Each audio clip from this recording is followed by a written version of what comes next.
Hello, my name is Ben, and on this YouTube channel I document my own print-on-demand journey. Today I'd like to talk about Fineartamerica or Pixels.com. Both is basically the same website, just a different branding. I have sold my first beach towel now on Fineartamerica, and the sales slowly start to come in after I sold a mask a few days ago. Sorry, a couple of weeks ago it was actually. And it is probably, and I'm very honest about that, it's probably one of my weaker print-on-demand websites where I sell on. Like on Spreadshirt, for example, in the same period on Spreadshirt, I've made 100 sales, whereas on Fineartamerica, I've only made 2 sales. And I have the same, pretty much, I even have more designs on Fineartamerica. Now, there are a few reasons for that.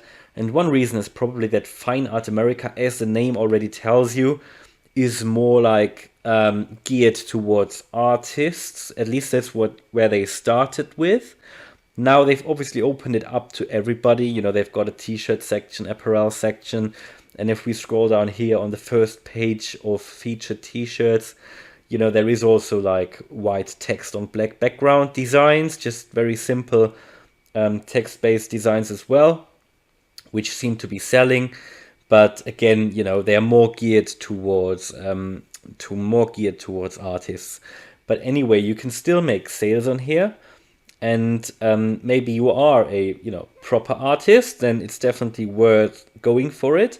But you can also sell just commercial t-shirt designs.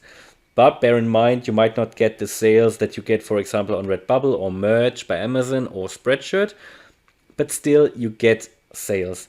Now today I would like to give you an upload tutorial and how you can upload to Fineartamerica or Pixels.com, because there isn't much, to be honest, on YouTube about Fineartamerica, and I'd like to change that. I think it's a good website, it's user friendly, the upload process isn't very complicated. I actually like it, and the only thing is that, yeah, there could be more sales coming in, but I heard that of many people where it took them quite long to get sales on Fineartamerica, but now over time they get more and more consistent sales. So I think it's just about being patient on Fineartamerica. I think if you already use Redbubble and Spreadshirt, and maybe you're looking for some other websites like Zazzle or Society6, maybe have a look at Fineartamerica.com as well. And it's definitely worth going for it if you, for example, can't get accepted on Amazon Merch. Especially then you might want to consider going to other websites which are completely free. Now, one thing I need to tell you, Fineartamerica is not completely free. I think you can upload 20 or 30 designs for free. Now, if you want to upload more, then you need to pay, I think it was, when I did it, it was $30 for an entire year. Now, that is not a lot. You should definitely be able to get more royalties than the $30, but it's certainly worth spending, I guess, if you want to scale out your business.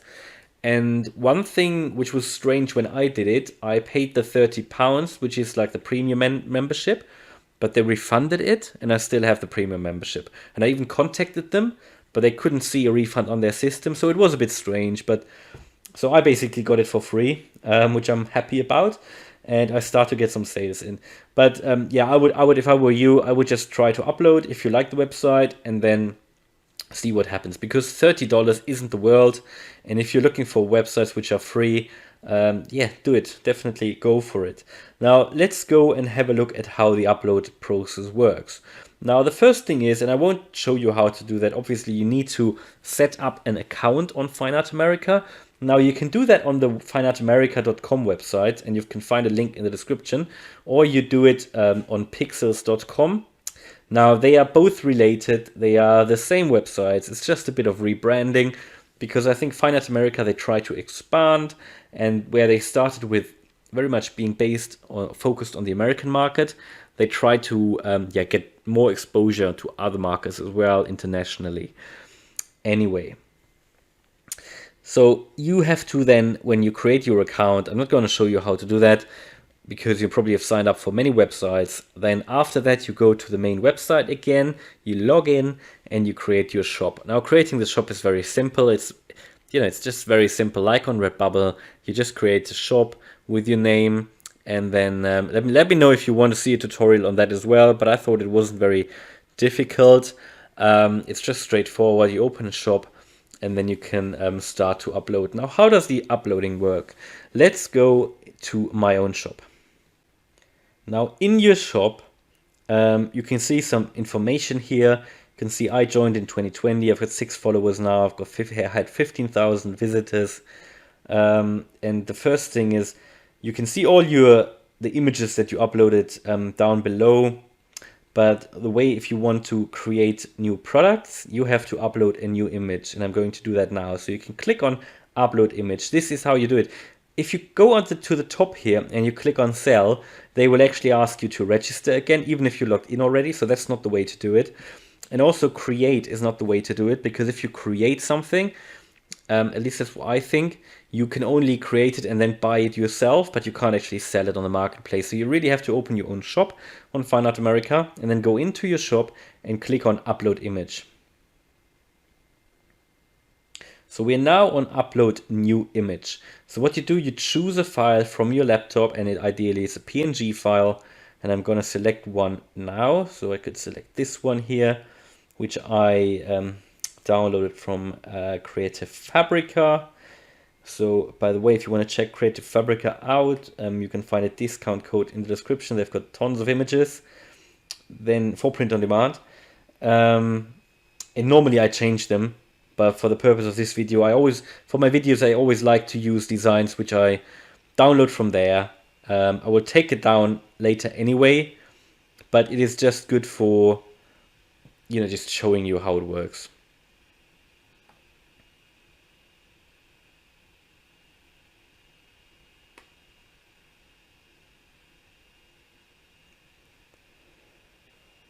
All right, so the first thing is you put your artist name in here. You can also change it, so you will have a default artist name set anyway, but I would just recommend you use whatever you've put there. So on medium, I normally just put wall art or something like that, or just art. For example, it could be something like, if you have, it could be oil on canvas, that's what they sometimes say, but really, it doesn't really matter what you put there. So then you put your keywords in, and you've got a character limit of 500. So keywords work very similar to how they work on Redbubble or on Spreadshirt. So you would put something like here, retro music, 80s music, 80s lover, musician, music cassette, vintage, retro, poster, retro poster. So something like that. And you can already see I only used 100 characters, so you can really use that. So I recommend use as many as you can. And then you put your description in. Again, very similar to like Redbubble. Just put a description in like add some fun to your 80s music wardrobe with this awesome 80s design that is perfect for everybody who loves 80s music. And then you put you give it a artwork category. Now, I normally use digital art because this is just probably what works best. It's not a painting, it's not a drawing, so it's digital art probably. But by the way, I take wall art out up here because I think this is where you just set the category under digital art. And I don't think you must put something into the title or, oh yeah, title. The title would just be something like, as well, the title, like as you can find it on Spreadshirt or Redbubble. So this would be 80s music cassette retro poster maybe. So just put some keywords in, which makes sense. Display options, so you can select if you want to have it displayed with a watermark so that nobody else can download it. You can select if you want to accept a full resolution preview so that someone, if they want to see it in large, they can see that. And then it says here work safe. So they say, is this image safe for viewing at work? Now it could depend on what kind of image that is, like if it's nudity or anything which is not under 18, then yeah. But I don't recommend going into that into these sectors anyway. All right, then we scroll down here, and if we go to, first of all, you can see all of the products here, right? So these are all the basic products that they have. And for example, we start here with prints, different sizes, by the way. Then we can see greeting cards here. We can see throw pillows, which looks really good actually. And then we can see the duvet covers, shower curtains, tote bags, phone cases, t-shirts, round beach towels, which is very interesting. I have never seen round beach towels anywhere. Then towels, yoga mats as well, spiral notebooks, fleece blankets, battery chargers, carry-all pouches, another tote bag, coffee mug, and tapestries, masks, puzzles, and stickers. Now, each of these product groups have various sub-products. Yeah, so for example, for stickers, you can find 4 types of stickers. For puzzles, you can find 2. For the mugs, you can find 2 different sizes. So this is where you can find all the products. Now, what you can do is you can now set your prices, your markup. Yeah, you can set that individually. And what you can also do, you can customize your product. So for example, on the greeting cards here, you can customize it. And very similar to Redbubble, you can set the size of it. Now, obviously you need to make sure that, for example, with a greeting card, if you upload the design, this one is just square, each side has the same size. So you will not probably properly get it onto the greeting card. But what is really nice is that Fineartamerica, they select as default background color, a color which pretty much matches the image, which is really positive. Now you can also select black here if you prefer that. That would look okay as well, but certainly no other color. But yeah, so you could select the default color which matches the main color on the image, which is nice. You can also change it from horizontally to vertically. And again, change the image size then, so you can make it smaller, which is very straightforward. And they also help you. So for example, you can see here, it helps you to lock it in to the right size. Yeah. Here you can see the image again. And you could also change it at this point.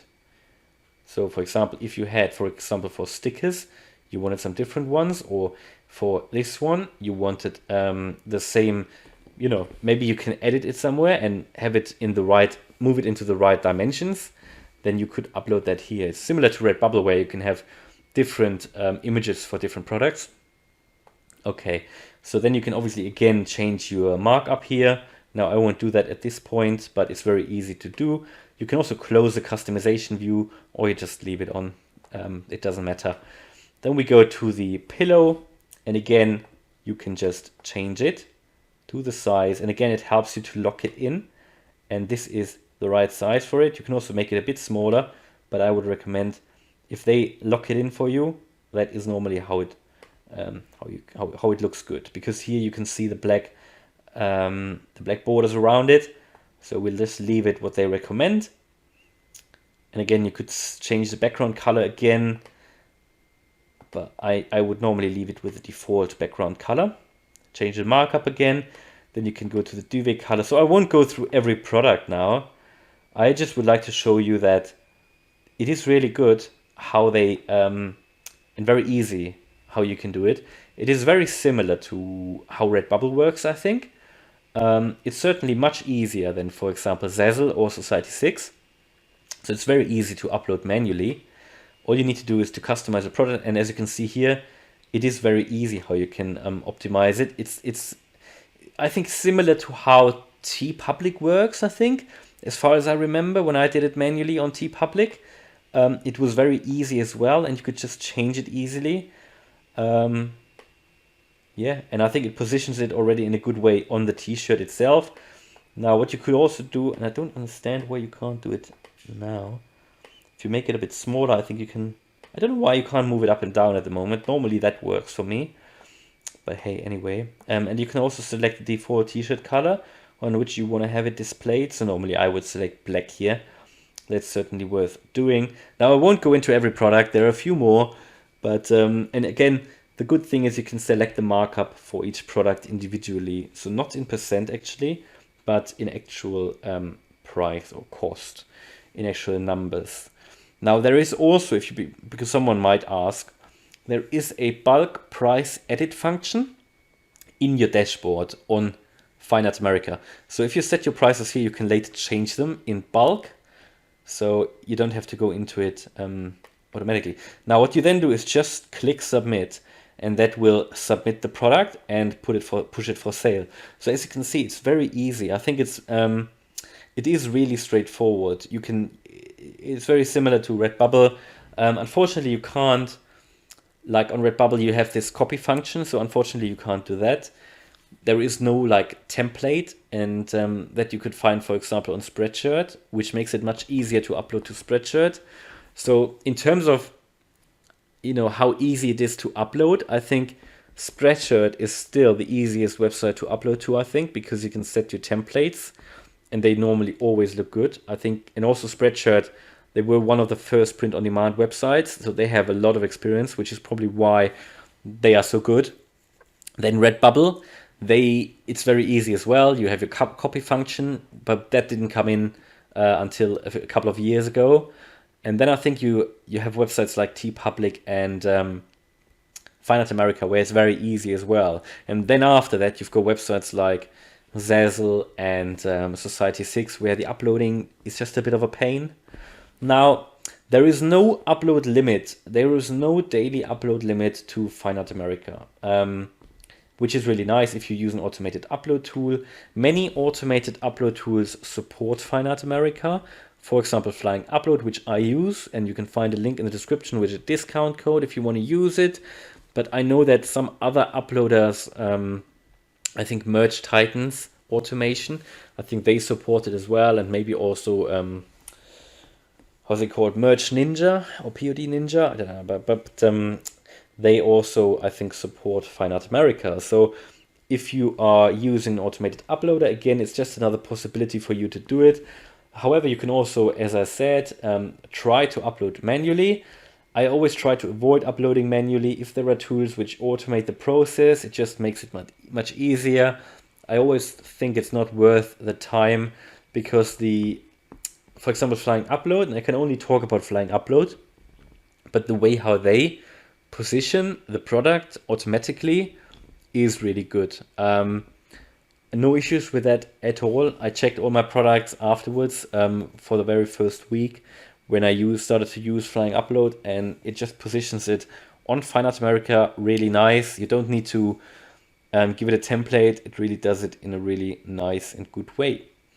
All right, so this was really it. Not really complicated to upload to Fineartamerica, but sometimes it's just useful to see it on video first, just to have someone who can take you through it, because that is for some people just like necessary before they can start and want to start, because it just shows you how easy it is, and then you can start as well and just follow the process, repeat it, upload, and make sales. So hopefully you liked the video. If you did, then please smash the like button, and if you want to follow me on my print-on-demand journey, then subscribe to the channel. Thanks a lot for watching, and see you in the next video. Bye.